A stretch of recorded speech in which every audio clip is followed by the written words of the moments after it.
এই বিড়ালটি রাস্তায় পড়েছিল। মেয়েটি বিড়ালটিকে দেখে গাড়িতে করে উঠিয়ে বিড়ালটিকে অনেক যত্ন করল এবং বিড়ালটিকে বাড়ি নিয়ে গিয়ে গাও ধুয়ে পরিষ্কার করে অনেক যত্ন করল। বিড়ালটি মেয়েটির উপর খুশি হয়ে তার বন্ধু কুমিরকে ফোন দিল, দিয়ে অনেক কিছু বলল। কিছুক্ষণ পর কুমির তার কথা শুনে বাড়িতে আসলে তার মাথায় আঘাত করে, তার শরীরে সব চামড়া উঠিয়ে মেয়েটির জন্য একটি পোশাক বানাই এবং মেয়েটি সেই পোশাক পরে বিড়ালটির উপর খুশি হয়ে বিড়ালটিকে আরও অনেক বেশি ভালোবাসে।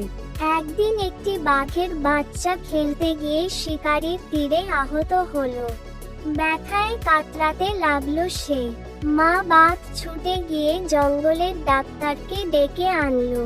কিছুক্ষণ পর ডাক্তার বাচ্চাটির পেট থেকে তীর বের করলো এবং আঘাতপ্রাপ্ত জায়গাখানে এক ধরনের কেমিক্যাল দিয়ে জায়গাটিকে ব্যান্ডেজ করে দিল এবং বাচ্চাটি সেখানেই তার মায়ের সাথে দাঁড়িয়ে গেল। একদিন টাইগারটি শিকার করতে গিয়ে শামুকের মতো দেখতে একটি ধাতব পাইপে ঢুকে পড়ে, কিন্তু বের হতে গিয়ে দেখে সে আটকে গেছে।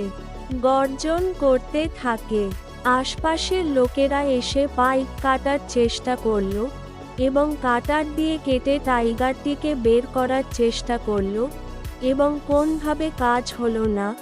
তাই তারা নতুন করে আবার আরও একটা মেশিন নিয়ে এসে টাইগারটিকে মুক্ত করতে চেয়েছিল, তাও তারা ব্যর্থ হলো এবং তারা কিছুতেই হাল ছাড়তে চাচ্ছিল না।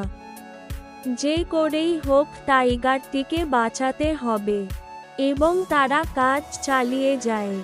তারা বলছিল যে করেই হোক টাইগারটিকে বাঁচাতে হবে এবং তারা বুঝতে পারল যে এভাবে টাইগারটিকে বের করা সম্ভব না, নতুন কিছু করতে হবে।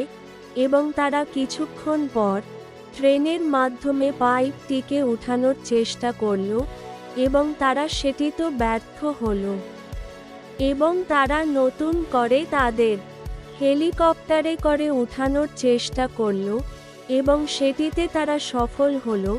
পাইপটিকে অনেক দূরে ফেলে আসলো এবং তারা টাইগারটিকে ভালো করে পানি দিয়ে ধুয়ে অনেক যত্ন সহকারে পরিষ্কার করে দিল এবং টাইগারদের বাচ্চা সেটি দেখে খুশি হলো। তারা সেই লোকগুলোকে অনেক ধন্যবাদ জানালো।